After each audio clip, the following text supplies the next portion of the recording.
Emmanuel Todd, est-ce que l'effondrement du catholicisme explique aussi l'effondrement des sociétés occidentales? Oui, alors, en ce qui concerne Patrick Buisson, je ne serais pas en désaccord sur la notion de christianisme, mais il me semblait qu'il parlait plutôt en fait du protestantisme. Alors justement, je pense que j'ai mis ce monde aussi. Je veux pas mettre. C'était un disciple de Chauny, mais j'ai expliqué. Je lui ai posé la question justement sur le protestantisme. Et lui était revenu. Il avait défendu le catholicisme. Oui. Alors moi, la raison pour laquelle c'est pas juste les attitudes, l'ascétisme, le report, etc. Tout ça existe du côté de la réforme comme de la contre-réforme catholique. Pour moi, ce qui a assuré la dynamique protestante, et donc la montée en puissance successive de l'Angleterre, de la Scandinavie, de la Prusse, des États-Unis, c'est l'alphabétisation. C'est un accident. C'est pas l'éthique protestante. Moi, j'ai fait du Max Weber détourné dans mon livre. C'est-à-dire, c'est le fait passionnant de votre livre. C'est-à-dire que ils ont appris à lire pour lire la Bible. Oui, c'est ça, pour communiquer avec Dieu. Et donc, c'est juste un accident de l'histoire que cette exigence métaphysique a produit des populations actives supérieurement qualifiées pour lire des modes d'emploi. C'est quand même ça qui s'est passé. Donc c'est vous dites également qu'il y a dans ces cultures-là, dans ces mentalités-là aussi l'idée que on fait partie des élus et qu'on est sauvé, qu'on a une mission divine. Oui, ça c'est le protestantisme il est démocratique en ce sens qu'il veut que tout le monde puisse lire, en fait, et il est radicalement inégalitaire parce qu'il y a des élus et des damnés. Donc on va trouver à la fois le développement économique et les pires formes de racisme, comme j'explique, en pays protestants. Alors les pires formes de racisme, ça va être le nazisme dans toutes les régions protestantes de l'Allemagne. Regardez les cartes des élections, des cartes électorales de la montée de Hitler, 32-33. C'est la carte du luthéranisme. Mais c'est aussi le racisme dirigé contre les Noirs aux États-Unis. Mais cela dit, l'effondrement du protestantisme actuel permet d'expliquer simultanément l'effondrement éducatif, culturel, industriel des États-Unis et l'émancipation des Noirs. Vous voyez, c'est pas. Et vous dites que blanc, sans mauvais jeu de mots, c'est pas tout blanc. C'est pas manichéen. Vous dites qu'il y a une disparition du protestantisme, mais pourtant, il y a le renouveau des évangélistes aux États-Unis. Et le renouveau des évangélistes, d'ailleurs, à travers le monde. Parce qu'à chaque fois que les Américains vont conquérir ou faire des opérations militaires, et hop, il y a toujours des évangélistes avec eux. C'est le problème, c'est quand vous vous intéressez aux religions, il faut aller au-delà de l'étiquette qui est collée. Vous voyez, par exemple, Huntington, dans son Samuel Huntington, le chef des civilisations. Il utilise la religion comme critère de différenciation. Mais pour Huntington, les religions, c'est des étiquettes qui collent sur des pays sans vraiment voir leur contenu. Pour le protestantisme et l'évangélisme, c'est la même chose. C'est-à-dire que moi, le protestantisme dont je parle, c'est un protestantisme qui est une religion dure, exigeante, avec un Dieu pas forcément sympa, qui condamne à mort ou à vie, qui vous met dans un état d'anxiété terrible parce que vous vous demandez si vous êtes élu ou damné.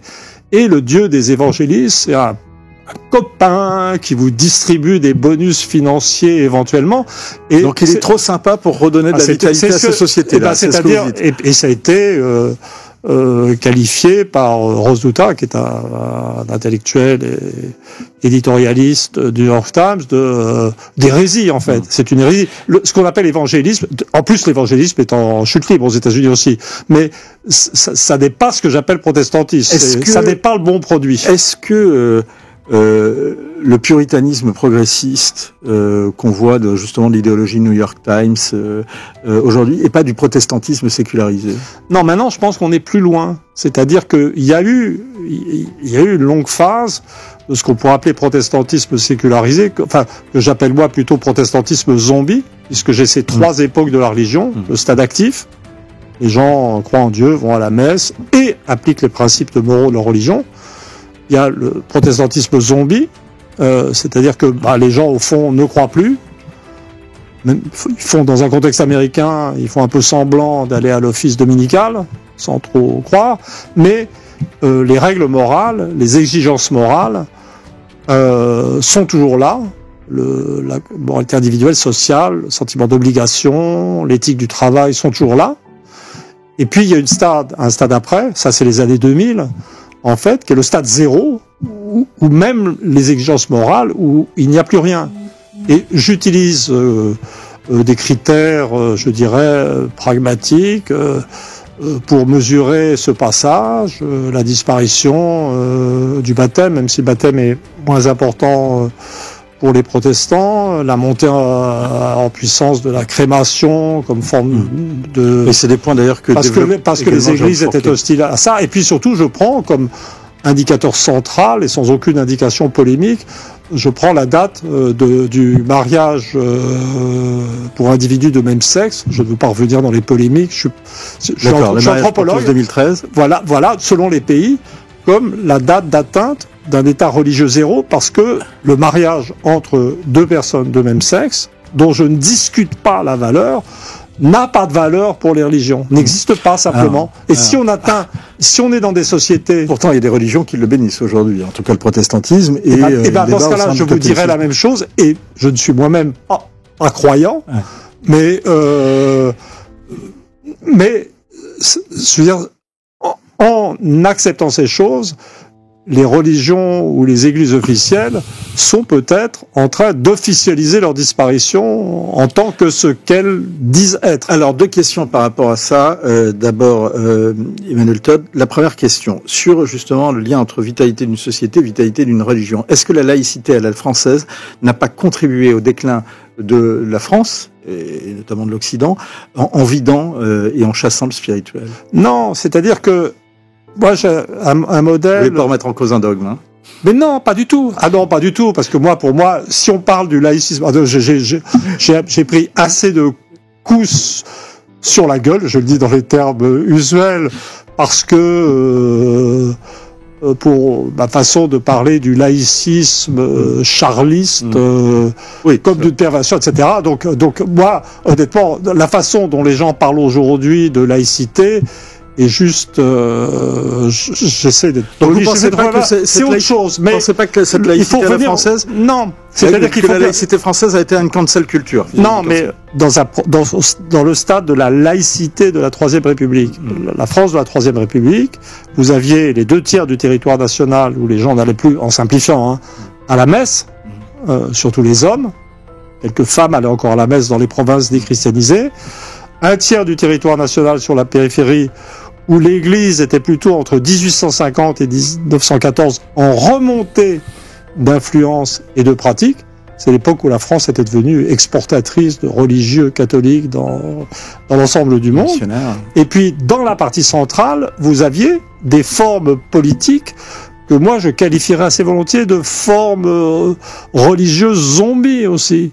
Le socialisme, le républicanisme, le parti communiste était une forme zombie typique. Et ces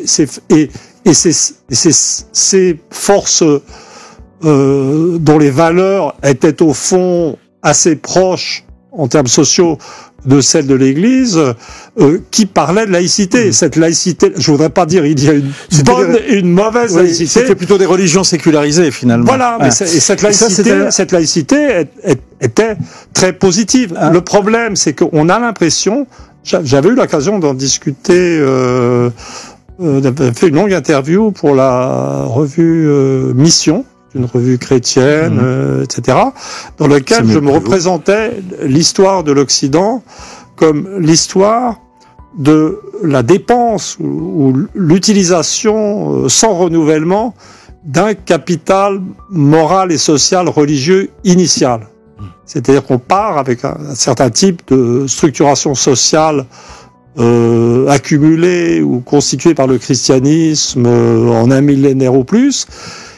Et puis ce capital est usé, utilisé, ça produit le décollage économique, ça permet tous les progrès scientifiques et autres, mais à chaque fois on dépense de ce capital moral et on arrive au bout du bout maintenant, tout est dépensé, on a atteint un niveau de modernité tout à fait extraordinaire, parce qu'il faut quand même pas cracher dans la soupe.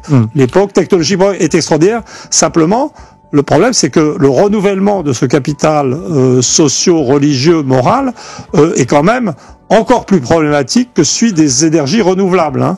Donc on a un problème de durabilité, de reconstitution de ce capital moral. Si je vous suis dans votre livre, alors il y a plein de choses qui sont passionnantes, notamment vous rappelez les liens entre les structures familiales, enfin en tous les cas c'est toute votre thèse entre les liens entre la structure familiale et la structure des États ou l'émergence d'un certain nombre d'idéologies. Je renvoie les internautes à votre livre, justement pour ça, parce que c'est vraiment passionnant.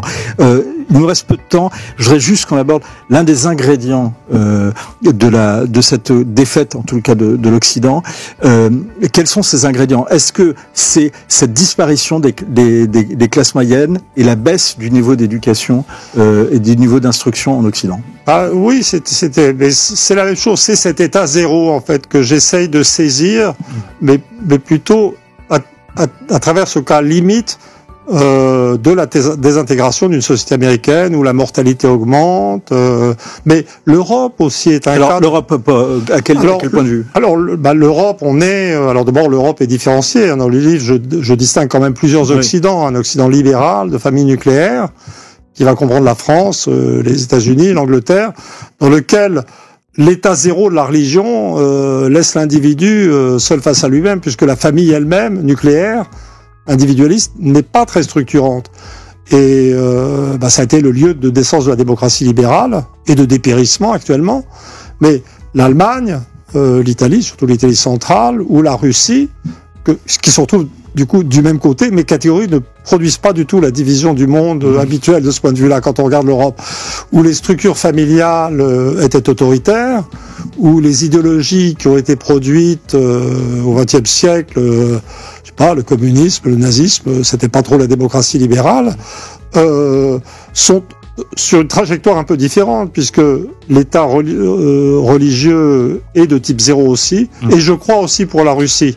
Mais il y a des restes de structures familiales, de structuration qui encadrent l'individu et qui expliquent, par exemple, la meilleure résistance de l'industrie allemande, la capacité de l'Allemagne à faire un protectionnisme discret et inconscient, et la solidité de la Russie, qui reste une nation comme l'Allemagne. Je considère que la Russie et l'Allemagne sont des nations inertes, mais qui produisent quand même de la puissance. Réponse par oui, pardon, je suis désolé. Oui. Est-ce que l'Occident peut renaître?